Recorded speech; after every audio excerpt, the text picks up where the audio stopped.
తాకట్లో ఉన్న మీ బంగారం ఈ రోజు ఎంత ధర చేస్తుందో కొమ్మూరి గోల్డ్ వాళ్ళకి కాల్ చేస్తే ఫ్రీ గోల్డ్ కాస్ట్ చెక్ చేసి చెప్తారు. నమస్కారం అండి, సుమన్ టీవీకి స్వాగతం. నేను గీతాంజలి.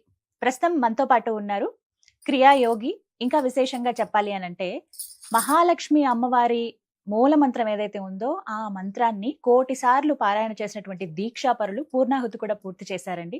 అంతటి మహోన్నతమైన వారితో మాట్లాడడం చాలా సంతోషం. ఇంకా విశేషంగా చెప్పాలి, అగస్త్య స్పిరిచువల్ ఆర్గనైజేషన్ ట్రస్ట్ ఏదైతే ఉందో ఆ ట్రస్ట్ ని నడిపిస్తూ ఉన్నారు 1 సంవత్సరం నుంచి. చాలా విశేషంగా ఇంకా ప్రత్యేకంగా ఎన్నో అంటే ఆన్లైన్ లో కావచ్చు, ఆఫ్లైన్ లో కానీ ఎంతో మంది భక్తులకు ప్రత్యేకించి ఎవరైతే ఫాలోవర్స్ ఎవరైతే ఉంటారో వారందరికీ కూడా దీక్షనివ్వటం కావచ్చు, అలాగే మంత్రాన్ని వారికి ఉపదేశించడం కావచ్చు. దేశ విదేశాల్లో ఉన్నటువంటి ఎంతో మంది ఆన్లైన్ లో కూడా గురుగారి ద్వారా క్లాసెస్ ద్వారా నేర్చుకుంటూ ఉన్నారండి. ఎన్నో విశేషాలు మనకి ఎప్పుడు చెప్తూ ఉంటారు. అయితే ఇవాల్టి వీడియోలో ప్రత్యేకంగా రాబోతున్నటువంటి ఆషాఢ అమావాస్య రోజున ఎలాంటి సాధన చేస్తే మంచిది, ప్రత్యేకంగా గురువు గారు అమావాస్యకు ఒక విశేషమైన సాధన చేస్తారు అమ్మవారిది. ఆ వివరాలు మనకి ఇప్పుడు తెలియజేస్తారు. వారి ద్వారా తెలుసుకుని మనం కూడా ఆ సాధన మార్గంలో నడుద్దాం. గురుగారు నమస్కారం అండి. నమస్కారం అండి. చాలా సంతోషం. ముందుగా మీ చరణాలకు నమస్కారాలు అమ్మవారి తెలియజేసుకుంటున్నాను. యొక్క కృప మనందరికీ కూడా. శ్రీమాత్రే నమః. శ్రీమాత్రే నమః. మీరు నడిపించిన ఆ మార్గంలో నడుస్తూ ఉన్నాను. చాలా సంతోషం, ఎందుకంటే అది నేను అనుభవించాను కాబట్టి చెప్తూ ఉన్నాను. గురువులుగా మరొకసారి నమస్కారం తెలియజేసుకుంటూ, గురుగారు మరి అమావాస్య సాధన గురించి చెప్తాను అని అంటున్నారు.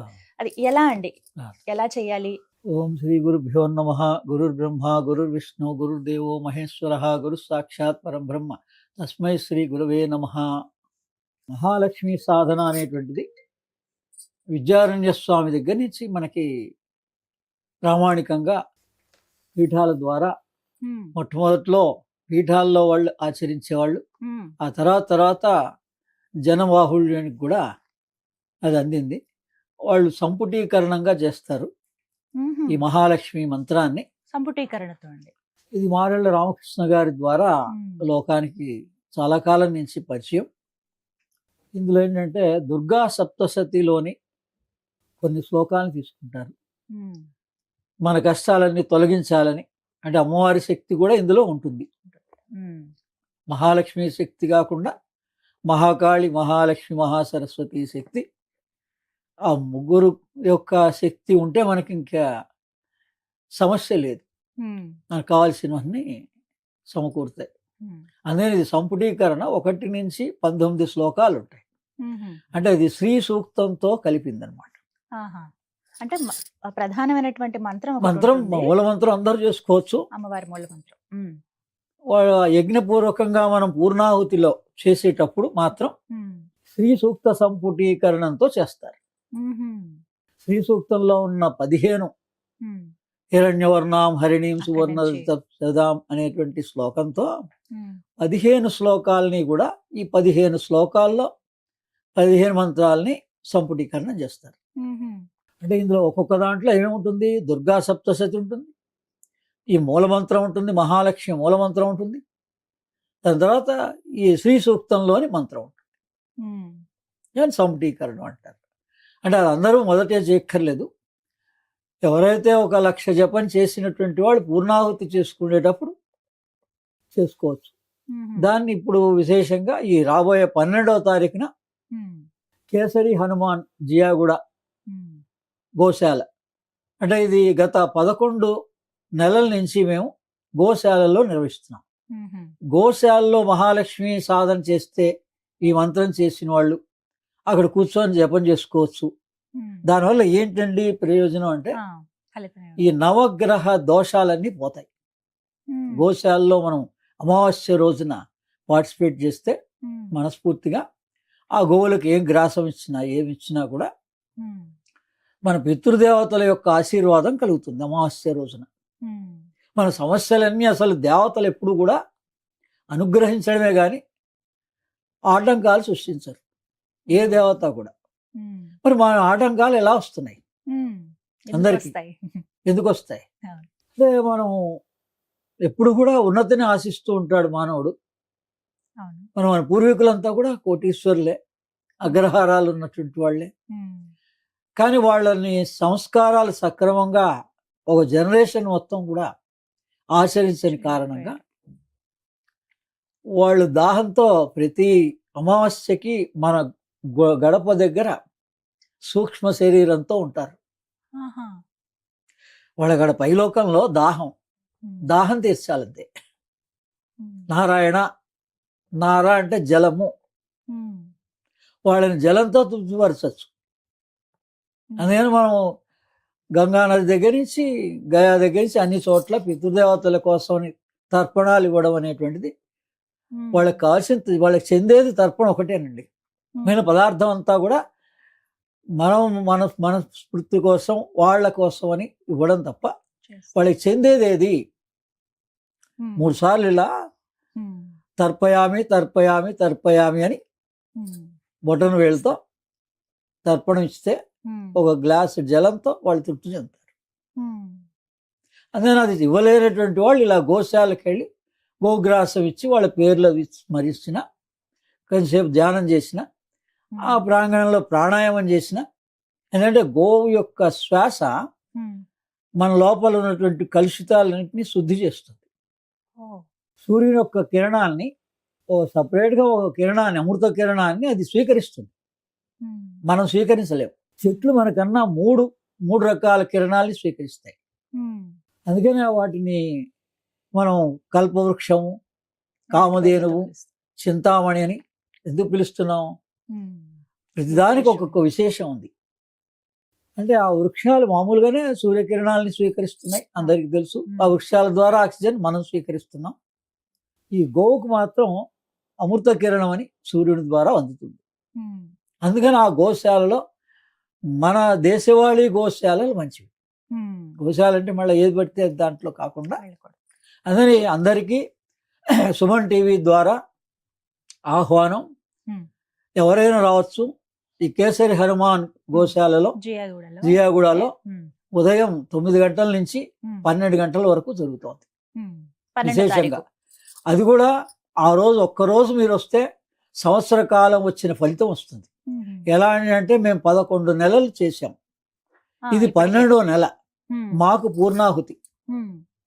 అందుకని ఆ రోజున పూర్ణాహుతిగా ఆ ఒక్కరోజు మా చేసినా కూడా మీ అందరికీ విశేష ఫలితం వస్తుంది. అందులో గ్రహణం రోజు, ఆ రోజు మనకుందా లేకపోయినా యూరోపియన్ కంట్రీస్కి ఉంది. ఆచార వ్యవహారంగా మనం ఏం పాటించక్కర్లేదు. కానీ రాత్రిపూట చాలా విశేషంగా 9:30 నుంచి 4:30 వరకు అన్ని గంటల పాటు మనకు ఉంటుంది. ఎప్పుడు గ్రహణం వచ్చినా గుర్తుపెట్టుకోండి, సూర్యగ్రహణం కానీ చంద్రగ్రహణం కానీ, సూర్యగ్రహణం అంటే మన డైజెస్ట్ మీద ఎఫెక్ట్ ఇస్తుంది. ఆ వేడి లేకపోతే మన బాడీలో ఏ డైజెస్ట్ అవ్వదు. అందుకోసం ఉపవాసం ఉండమని చెప్పారు. తిన్నది అరగదు. అరకపోగా దానివల్ల లేని ఇబ్బందులు కూడా రావచ్చు మామూలప్పుడు కన్నా. అందుకని ఆహారం డైజెస్ట్ అవ్వదు సూర్యకిరణాల వల్ల. లేదు రాత్రిపూట వస్తుంది కదా అండి అంటే కూడా రాత్రి కూడా మనం 9 లోపల మనం తిన్న పదార్థం జీర్ణం అయిపోవాలి. అంటే ఎంత ముందు తినాలో ఎవరికి వాళ్ళే నిర్ణయించుకోవాలి. పదార్థాన్ని బట్టి ఉంటుంది కదా. లైట్ గా పదార్థం అయితే ఒక గంటలో అరిగిపోతుంది. అందుకని ఎప్పుడు కూడా గ్రహణం పూట పళ్ళ రసాలు తాగమని చెప్పారు, పాలు తీసుకోమని చెప్పారు, మజ్జిగ తీసుకోమని చెప్పారు. మీరు పూర్తిగా మానేయమని ఏం చెప్పలే. కానీ ఆ గ్రహణ సమయానికి మన స్టమక్ ఎంప్టీగా ఉండాలి. ఎంత ఖాళీగా ఉంటే మన శ్వాస అంత సక్రమంగా జరుగుతుంది. లోపలే హృదయంలోనే భగవత్ స్వరూపం ఉంది. మనం గుర్తించినా గుర్తించకపోయినా అదే ఆ హృదయపూర్వకంగా మనం ధ్యానం చేసినా మంత్రజపం చేసినా విశేష ఫలితం వస్తుంది. తర్వాత ఇది ఈ 12వ తారీఖున పుష్యమి నక్షత్రంగా వస్తుంది. అందుకని పగలు పూట మీరు గురువుల ద్వారా, పెద్దల ద్వారా మంత్రాన్ని తీసుకోవచ్చు, యోగాన్ని, ధ్యానాన్ని తీసుకోవచ్చు. ఆచరించడం రాత్రి 9 నుంచి 4 లోపల మనం ఎంత ఎక్కువసేపు జాగరణ చేసినట్టుగా శివరాత్రిలాగా భావిస్తే ఒక్క రోజులో మనకి శివరాత్రికి అదే అంటాడు కదా ఈశ్వరుడు, జన్మకొక శివరాత్రి అంటే అర్థం ఏంటి? నువ్వు ఒక్క రోజన్నా నా గురించి త్యాగం చెయ్యి, నీ మోక్షం ఇస్తా. అటువంటిదే ఈ గ్రహణాలు. అలా విశేషంగా రాత్రిపూట వచ్చే గ్రహణాలు. అది సూర్యగ్రహణం మామూలు చంద్రగ్రహణం వస్తుంటుంది, కానీ ఇది సూర్యగ్రహణం రాత్రి వస్తుంది మనకి. అంటే వాళ్ళకి ఆ టైంలో పగలు మనకి లేదు మనకి లేదు, కానీ సాధన కానీ చేసుకోవచ్చు. సాధన చేయొచ్చు. అదే ఈ మంత్రం ఓం శ్రీం హ్రీం శ్రీం కమలే కమలాలయే ప్రసీద ప్రసీద శ్రీం హ్రీం శ్రీం ఓం మహాలక్ష్మై నమః. ఓం శ్రీం హ్రీం శ్రీం కమలే కమలాలయే ప్రసీద ప్రసీద శ్రీం హ్రీం శ్రీం ఓం మహాలక్ష్మై నమః. ఓం శ్రీం హ్రీం శ్రీం కమలే కమలాలయే ప్రసీద ప్రసీద శ్రీం హ్రీం శ్రీం ఓం మహాలక్ష్మై నమః. ఇది మూల మంత్రం. జగద్గురు ఆదిశంకరాచార్యుల దగ్గర నుంచి శంకర పీఠాల్లో విద్యారణ్య స్వామి ద్వారా లోకానికి అందినటువంటి మహాలక్ష్మి మూల మంత్రం. ఇది మనకి కొల్హాపురిలో దత్తాత్రేయుల వారు రోజు ప్రత్యక్షమయ్యే కొల్హాపురిలో దత్తాత్రేయుల వారు కూడా కొలిచేటువంటి మహాలక్ష్మి యొక్క మూల మంత్రం. అక్కడ పూజారులను అడిగినా కూడా ఈ మంత్రం చెప్తారు వాళ్ళు. అంటే ఈ మంత్రం ఇది అందరూ శిలాశాసనంగా పఠించవచ్చా అండి? రాయబడి ఉంది అక్కడ. అంటే చాలా తెలిసిన వాళ్ళే చెప్తారు. గుళ్ళో ఇది రాయబడి ఉంది ఈ మంత్రం. అంటే అందరూ పట్టించుకో అందరూ పఠించవచ్చు. అంటే గురుపదేశం గురుపదేశం తీసుకొని, అంటే పెద్దల్ని ఎవరినన్నా గురువుగా భావించి, మాతృదేవో భవ పితృదేవో, తల్లిదండ్రే మొట్టమొదట పిల్లలకు ఉపదేశం చేయొచ్చు. అదే పెద్దల్ని అడిగి ఈ రోజుల్లో ఎంతోమంది ఇస్తున్నారు కదా. లేదా మీడియా ద్వారా, మీ సుమన్ టీవీ ద్వారా, నా ద్వారానే అందరూ విన్నవాళ్ళు అందరూ కూడా అందరికీ ఉపదేశం ఇది. ఇలా ఎవరు వింటుంటే వాళ్ళందరికీ నేను ఇచ్చే ఉపదేశం ఇది. అయితే రాగలిగిన వాళ్ళు జియా కూడా రావచ్చు, రాలేని వాళ్ళు వాళ్ళ వాళ్ళ ఇళ్లలోనే చేసుకోవచ్చు. ఉదయం ఇది 9 ఏ రోజు వింటున్నారో ఆ రోజు నుంచే శుచిగా స్నానం ఆచరించి, అమ్మవారి స్వరూపం లక్ష్మీదేవి స్వరూపం లేని ఇల్లు ఉండదు కదా, ఆ ఫోటో దగ్గరనే మనం అమ్మవారికి కాల్చిన పదార్థాన్ని నివేదన చేసి, మధుర పదార్థం ఇష్టం ఆమెకి, పరవాన్నం ఇష్టం అండి ఆమెకి. అందుకని ఆమెకి ఏ రంగు ఇష్టం అండి అంటే దానిమ్మ రంగు ఇష్టం, ఎరుపు రంగు దానిమ్మ, అందులో ఎరుపులో దానిమ్మ రంగు ఇష్టం. అయితే ఇంకా దీంట్లో విశేషం ఏంటంటే మనం సైంటిఫికల్గా ప్రతిదీ కూడా, నేను చాలాసార్లు అంటే మనకి ఈ జ్ఞానాన్ని, విశేష జ్ఞానాన్ని ఎక్కిరాల కృష్ణమాచారి గారు మహానుభావులు, ఆయన జన్మదిన వేడుకలు సంవత్సరం జరుగుతున్నాయి, ఈ నెలలో పూర్తవుతాయి. అందుకని ఆ మహానుభావులు మనకి ఈ జ్ఞానాన్ని సైంటిఫికల్గా ఇతర దేశాలకు కూడా, జర్మన్ దేశం లాంటి వాటికి 6 సార్లు ఆయన ప్రయాణమై ఈస్ట్ అండ్ వెస్ట్ కలవాలి అని చెప్పారు. అంటే సైన్స్ అండ్ స్పిరిచువాలిటీ మన 2 చేతులు కలిస్తే ఈ కాలంలో మన మనస్సు అంగీకరించాలంటే ప్రామాణికం అడుగుతుంది. ఏదన్నా అది ఎవరైనా పెద్దవాళ్ళు కావచ్చు, చిన్నవాళ్ళు కావచ్చు, ఈ మనస్సు అడుగుతుంది ఖచ్చితంగా. అందుకని మనం అది కనుక ఏ కొద్దిగానన్నా తెలుసుకొని చెప్పగలిగితే విశేషంగా, అలా చెప్పిన వాళ్ళు మనకు ఉన్నారు మార్గదర్శులు. ఎక్కిరాల కృష్ణమాచార్య గారు ఉన్నారు, మారళ్ళ రామకృష్ణ గారు ఉన్నారు, రామశర్మాచార్య ఉన్నారు. వాళ్ళ ఈ జ్ఞానాన్ని అరిపిరాల విశ్వం గారి ద్వారా నాకు అందింది. నేను 26 సంవత్సరాల నుంచి ఈ విశేషమైన జ్ఞానాన్ని అందరికీ ప్రచారం చేసే భాగంలో, ఇది సైంటిఫికల్గా ఏంటంటే మనకి మన హృదయంలో హిమోగ్లోబిన్ అని ఉంటుంది హృదయంలో. మళ్ళీ ఆ హిమోగ్లోబిన్కి 4 ఆల్ఫా బీటా కణాలుగా 2 ఉంటాయి, 4 ఉంటాయి. ఏం సూచిస్తోంది అది? అమ్మవారిని ఏమంటాం? చతుర్భుజ అంటాం. మన హృదయంలో పార్ట్స్ 4. మీరు విష్ణువుగా భావించండి, లక్ష్మిగా భావించండి. లక్ష్మీ స్థానం హృదయం అంటున్నాం, లక్ష్మీనారాయణ స్థానం హృదయం అంటున్నాం. అంటే మనం ఆరాధించేటువంటి దేవతా స్వరూపాల్లో వాళ్ళు ఈ సూచనలన్నీ అందించారు. మనం వాటిని పట్టించుకోవటం లేదు, కేవలం పూజ చేస్తున్నాం, వదిలేస్తున్నాం. అందుకని వాళ్ళ బాహువులు ఎందుకు 4 ఉన్నాయి, మనిషికి 2 ఉండాలి కదా అడగాలి. అంటే ఇవన్నీ కూడా ఈ హృదయంలోని లోబ్స్. ఈ హార్ట్లో ఎలా ఉన్నాయో పైన బ్రెయిన్లో కూడా అలాగే ఉన్నాయి. అందుకని ఈ హృదయంలో ఉన్నటువంటి ఇక్కడ శ్రద్ధ, హృదయం ద్వారా మనకు కలిగేది శ్రద్ధ కలుగుతుంది. లక్ష్మిని కానీ నారాయణని కానీ ఎవరిని ఆరాధించినా మనకి శ్రద్ధ కలుగుతుంది. ఇది పనిచేయడం ఎలా అండి? మన దేహంలో భావిస్తే అది హిమోగ్లోబిన్ లాగా మన హృదయంలోని ఆక్సిజన్ కంటెంట్ని ప్రతి కణాలకి ఇది తీసుకెళ్తుంది. లక్ష్మీదేవి చేసే పని ఏంటంటే యావత్ మన దేహాన్ని ఈ రక్త ప్రసరణ సక్రమంగా జరిగి ఆక్సిజన్ ప్రతి కణానికి అందించే బాధ్యత. అది స్థితికారక అంటే. నారాయణ అంటే జలం. జలం అంటే మన దేహంలో జలమేది రక్తమే. అందుకని దీన్ని ఇంకా 3 రకాలైన ప్రయోజనాలు కలిగిస్తుంది ఈ మహాలక్ష్మి మంత్రం కూడా. ఒకటి, ప్రతి కణానికి ఆక్సిజన్ని సరఫరా చేయడం.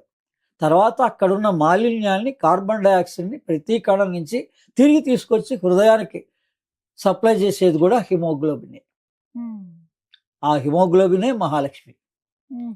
ప్రతిదీ మన సైంటిఫికల్గా ఈ శక్తి మన దేహంలో ఎక్కడుంది, శివుడు అంటే ఏ శక్తి, లక్ష్మి అంటే ఏ శక్తి, బ్రహ్మ అంటే ఏ శక్తి, ఈ 3 తెలుసుకోవాలి.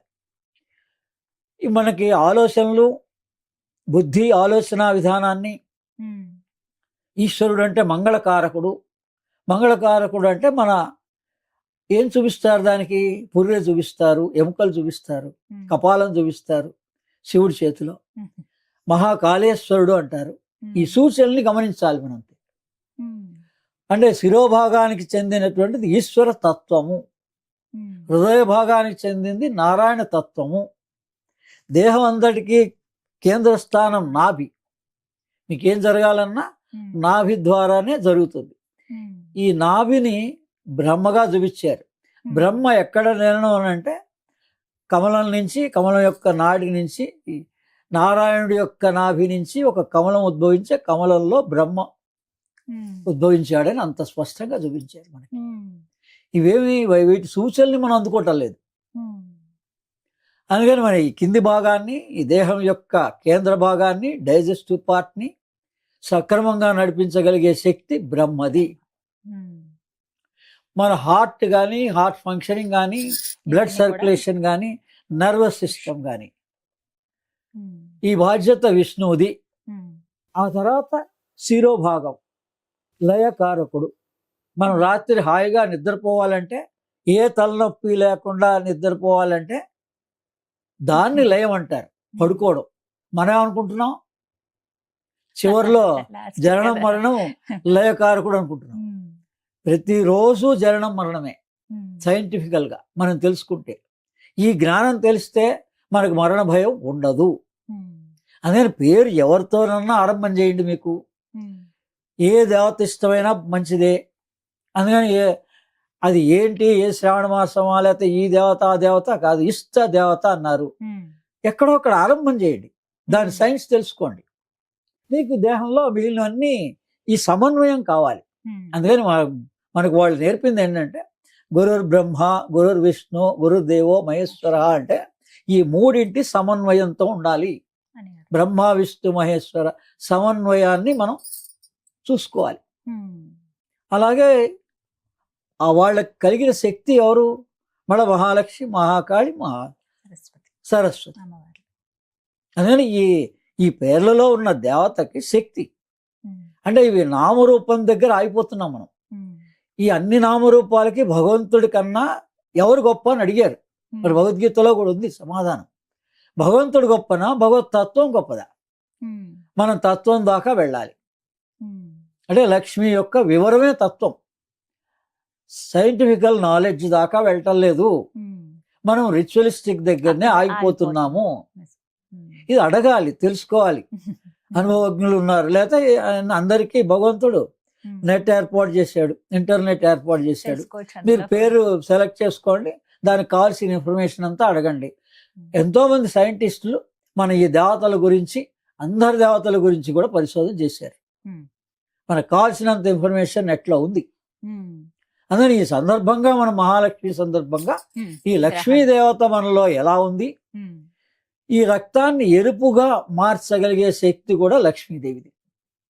ఏ డాక్టర్ దగ్గర పోయినా మీరు బ్లడ్ టెస్ట్ అడుగుతున్నారు అంటే బ్లడ్ లో దోషం వస్తుంది, దీన్ని సరి చేస్తుంది మహాలక్ష్మి. ఏం చేస్తుందండి మనకి అంటే, మీరు మామూలప్పుడు కూడా ఈ మంత్రాన్ని స్మరించుకుంటూ శ్వాసతో అనుసంధానం చేయండి. ఓం శ్రీం హ్రీం శ్రీం కమలే కమలాలయే ప్రసీద ప్రసీద శ్రీం హ్రీం శ్రీం ఓం మహాలక్ష్మీ నమః భావన చేయండి. మీరు బయట ఆమెకి ఏమి ప్రసాదాలు ఇచ్చారా, పూజ చేశారా, అవన్నీ ఏం అక్కర్లేదు. శుచిగా కాళ్ళు చేతులు కడుక్కొని కూర్చొని ధ్యానం నిమగ్నంలో అయి హృదయంలో ఉన్నటువంటి భగవత్ స్వరూపాన్ని మీరు భావించండి. ఈ మంత్రం చేస్తున్నప్పుడు లోపల ఏం జరుగుతోందో గమనించండి. అప్పుడు మనకి ఇవన్నీ అనుభవాలు కలుగుతాయి. మనకి దాని మీద ఆ సైన్స్ తెలుస్తుంది. అలానే మహాలక్ష్మి అంటే ఈ 3 ముద్రలతో ఉంటుంది. అంటే ఇది కుబేర ముద్ర అంటారు, 3 వేళ్ళని. అంటే అమ్మవారి యొక్క చేతిలో కమల పువ్వు ఉంటుంది. ఆ పుష్పం ఎలా ఉంటుంది, మనం నిజంగానే ఆడవాళ్ళు కనుక ఇలా పెట్టుకుంటే వాళ్ళకి నిజంగా కమల పువ్వు వాళ్ళ చేతుల్లో ఉంది అన్నట్టుగా దూరం నుంచి కనిపిస్తుంది అనమాట. అందుకని ఈ మొదటి 3 వేళ్ళని కలపాలి, చివరి 2 వేళ్ళని ముడవాలి. అంటే ఈ చివరి 2 వేళ్ళు ఏం సూచిస్తున్నాయి, ప్రాణ అపాన. ఈ ప్రాణ అపానాల్ని క్లోజ్ చేయాలి. అంటే మనలో అహంకారం పోతుంది. మన అహంకారం ఎందుకు వస్తుంది, శ్వాస ద్వారా వస్తుంది. తీసే శ్వాస, వదిలే శ్వాస, ఒకటి ప్రాణము, ఒకటి అపానము. ఈ 2 అయితే అహంకారం లేదు. అందుకని ఇది ఇలా పెట్టుకుంటే ఏమొస్తుంది, మనకి ఈ 3 యాక్టివేట్ అవుతాయి, ఈ 2 క్లోజ్ అవుతాయి. ఈ 2 స్టాప్ చేసినంత మాత్రాన మనకి ప్రాణం జరగదా, లోపల ప్రాణ ప్రసరణ మనకి తెలియకుండా ఈ 3 ప్రాణాలు యాక్టివేట్ అవుతాయి. మిగిలిన 5 ప్రాణాల్లో ప్రాణ అపాన సమాన వ్యాన ఉదాన పేర్లే తెలవటం లేదు మనకి. మనకి తెలవనటువంటి అదృశ్యమైనటువంటి ఈ 3 ప్రాణాలు మనలో యాక్టివేట్ అవుతాయి. అవి మనల్ని డీటాక్సికేషన్ చేస్తాయి. మొత్తం రాత్రి అంతా ఈ ప్రాణాలు పనిచేస్తాయి. మనకి పగలంతా ప్రాణపానం పనిచేస్తోంది, బాగానే ఉంది. కానీ రాత్రిపూట ఈ ఉదాన ప్రాణము, వ్యాన ప్రాణము, భగవద్గీతలో చెప్పాడు, నువ్వెవరు అని అంటే వ్యాన ప్రాణం అని అన్నాడు. దేహం అంతా ప్రసరించేదాన్ని వ్యాన ప్రాణం అంటారు. ఊర్ధ్వముఖంగా తీసుకెళ్లేదాన్ని ఉదాన ప్రాణం అంటారు. మనకి ఏదైనా ఊర్ధ్వమే. మనకు ఆర్థికంగా ఊర్ధ్వంగా కావాలి, బయట కావాలి. ఇప్పుడు ఇదంతా ఏంటి, వనరుల్ని సృష్టిస్తుంది. లక్ష్మి అంటే వనరుల్ని. రాజకీయంగా ఉన్నారు, దేశం సుభిక్షంగా ఉండాలి. వనరులు ఎక్కువ ఉంటే ఆ దేశం సుభిక్షంగా ఉంటుంది. ఉన్న వనరుల్ని వాడుకోగలిగితే, అనేక చోట్ల ఇప్పుడు పెట్రోల్ ఉంది. యుద్ధ సందర్భంగా పరిశోధన చేసి, ఇంతకుముందు పరిశోధన చేసినా ఇప్పుడు బయట పెట్టారు. అదే మనకు కావాల్సినంత సంపద మన దగ్గరే ఉంది. కానీ ఆ వనరుల్ని మనకి అందేలాగా సృష్టించాలి. ఈ పని ఎవరు చేస్తారు, మహాలక్ష్మి శక్తి చేస్తుంది. అందుకని రాజకీయ నాయకులు కూడా ఈ మహాలక్ష్మి సాధనని విశేషంగా ఉపయోగించుకోవచ్చు. వ్యాపారస్తులైతే ఎలాగ ఉపయోగించుకుంటున్నారు. సర్వజనులు అందరం కూడా మనకు కావాల్సిన వనరులు ఉత్పన్నం అవ్వాలంటే, మనకి కుటుంబ సంఖ్య అందరిలోకి సఖ్యత కలగాలన్నా మహాలక్ష్మిదే బాధ్యత, నారాయణుడిదే బాధ్యత, స్థితికారకుడిది. ఆ ఇద్దరు ఒకటే. నారాయణుడి శక్తి లక్ష్మి, లక్ష్మి శక్తి నారాయణ. ఈ గ్రహణం రోజు ఈ గ్రహణం రోజున ఈ విధంగా రాత్రిపూట అందరూ కూడా మంత్ర యోగ ధ్యాన పద్ధతులు ఆచరించుకోవచ్చు. లేదు ఏం లేదు, కేవలం ఇలా ముద్ర పెట్టుకొని ఒక అరగంట గంట సేపు కూర్చొని అలా నిద్రపోయినా కూడా వాళ్ళకి కావాల్సిన ఫలితం వాళ్ళకి వస్తుంది. వాళ్ళకి ఏం తెలిసినా తెలియకపోయినా, మన హృదయంలోనే మంత్రం చేసినా చేయకపోయినా, ఒట్టి శ్రీం బీజం చేసినా చాలు. మంత్రం అంతా చేయలేని వాళ్ళు శ్రీం బీజం చేయొచ్చు. సౌందర్య లహరిలో ఉంది, శ్రీం బీజం ఉంది. ఆ శంకరాచార్యులే ఇచ్చారు మనకి. అందుకని మహాలక్ష్మి అనేది లక్ష్మి లేకుండా మన మనుగడ లేదు. నారాయణుడు లక్ష్మి లేకుండా, అంటే బ్లడ్ సర్క్యులేషన్ లేకుండా మనిషి మనుగడ కాదు, ఏ జీవికి లేదు. అందుకని ఇది సైన్స్గా ఎంత తెలుసుకుంటే, మనం వేరే వాళ్ళకి, మన జనరేషన్కి, ఫ్యూచర్ జనరేషన్కి చెప్పగలిగితే, తల్లిదండ్రులందరూ విని పిల్లలకి చెప్పగలిగితే, ఈ మహాలక్ష్మి సాధన వల్ల దేశం కూడా సుభిక్షంగా తయారవుతుంది. సామూహికంగా మనం చేస్తే ఇలా నెలకు ఒక్కసారి అమావాస్యకి ప్రతి అమావాస్యకి చేసుకోవచ్చు. అప్పుడే ఎలా చేయాలి, ఏకాహంగా చేసుకోవచ్చు. అంటే అందరూ కలిసి ఆ రోజంతా కూడా ఆ నామజపం రోజు మంత్రజపం చేసేవాళ్ళు చేయొచ్చు, లేకపోతే బ్యాచ్లు వైజ్గా ఒక గంట సేపు చేసుకోవచ్చు. వీలున్న వాళ్ళు ఒక గంట చొప్పున 24 గంటలు కంటిన్యూగా చేస్తే ఆ ఆ చేసినటువంటి చోటుకి దానికి విశేష ఫలితం వస్తుంది. మొత్తం మీద ప్రతి అమావాస్యకి ప్రతి ఈ అమావాస్యకి విధంగా చేయొచ్చు. చేసుకోవచ్చు. ఇప్పుడు అంటే గ్రహణం ఉందా లేదా అని కాదు, ఉమ్, ప్రతి అమావాస్యకి చేసుకోండి. ఉమ్, మనకు కావాల్సిన వనరులు, సంపద, కేవలం సంపదే కాదు కదా, ఉమ్, మన ఆరోగ్యం ఉండాలి కదా, అవునండి. అన్ని రకాలుగా కూడా భగవత్ శక్తి మన హృదయంలో ఉంది, ఉమ్, శిరోభాగంలో ఉంది, నాభిలో ఉంది. ఉమ్, ఈ మూడిటి మీద మనకి ఎంతవరకు జ్ఞానం ఉంటే అంతవరకు కాన్సన్ట్రేట్ చేస్తే ఉమ్. ఎవరెవరి పరిధిలో వాళ్ళకి విశేషమైనటువంటి ప్రయోజనాలు కలుగుతాయి. మరొకసారి చివరిగా తెలియచేయండి గురుగారు. జియాగూడ జియాగూడ కేసరి హనుమాన్ దేవాలయం, గోశాల కూడా ఉంటుంది. అక్కడ అందరూ సుమన్ టీవీ మాధ్యమంగా అందరినీ ఆహ్వానం, అందరు రావచ్చు, సమయం అండి. వాళ్ళంతటా వాళ్ళు వచ్చి పార్టిసిపేట్ చేయొచ్చు. కాదంటే వస్త్రాలు ఒకటి వాళ్ళు మన హిందూ పద్ధతి ప్రకారంగా తెచ్చుకుంటే చాలు, ఉమ్, అక్కడ అందరూ పార్టిసిపేట్ చేయొచ్చు. ఉమ్, కావాల్సిన ఎవరైనా ఎంతమంది వచ్చినా కూడా ఏర్పాట్లు చేసాం. ఉమ్, 9 గంటల నుంచి 12 గంటల వరకు, ఉమ్. పగలు 9 పగలు. నుంచి మధ్యాహ్నం 12 గంటల వరకు. దాన్నే ఆ రోజు అక్కడ వచ్చిన వాళ్ళందరూ కూడా ఉపదేశం మళ్ళా కావాలన్నా జరుగుతుంది. ఉమ్. అది పూర్ణాహుతి. 12 నెలలు ఆచరించి 11 నెలలు ఆచరించి ఇది 12వ నెల ఉమ్. కాబట్టి విశేష ఫలితం అందరికీ అందుతుంది. చాలా చక్కగా వివరించారు గురుగారు, ధన్యవాదాలండి. విన్నారు కదండి, జియాగూడ కేసరి హనుమాన్ మందిరం. మీరు ఆగస్టు 12 రాబోతున్నది. అక్కడ అద్భుతమైన గోశాల కూడా ఉంటుంది. గోశాలలో గనక మనం మంత్రం గనక పఠించిన, పారాయణ చేసిన, లేకపోతే ఏమైనా దాంతో పాటుగా మనం అంటే ఆ స్మరణే చాలా అని అంటారు, ఆ ప్రాంతంలో ఉండడమే చాలా అదృష్టం అంటారు. ఆ ప్రదేశంలో మీరు మంత్ర పఠనం చేసిన, పారాయణాలు ఇలాంటివి ఏమైనా చేసినా కూడా 1,000,000 రెట్ల ఫలితం ఎక్కువగా ఉంటుందనేది చెప్తూ ఉంటారు. రాబోతున్నటువంటి ఆగస్టు 12 అమావాస్య, ఆ రోజు గ్రహణం ఉందని అంటున్నారు, కానీ మనకి లేదు గ్రహణం, భారతదేశంలో ఎక్కడ కూడా కనిపించదు, మరొకసారి చెప్తున్నాం. కానీ ఆ శక్తిని వినియోగించుకునే పద్ధతిలో భాగంగా ఇప్పటివరకు చూస్తే కనుక 11 అమావాస్యలు అదే విధంగా పూర్తి చేశారు గురువు గారు. ఇప్పుడు 12వ అమావాస్య ఇది. అంటే ఒక సంవత్సరం చేసినటువంటి ఫలితం ఆ రోజున ఉంటుంది కాబట్టి ముందంతా మనం వెళ్ళలేకపోయాం. ఈసారి వచ్చే ప్రయత్నం చేయండి. అందరూ ఆహ్వానితులే, వచ్చి మీరు స్వయంగా గురువు గారితో మాట్లాడవచ్చు, అలాగే మీరు కూడా మంత్రోపదేశం తీసుకోవచ్చు. ఇది వాళ్ళ వీడియో. నమస్కారం.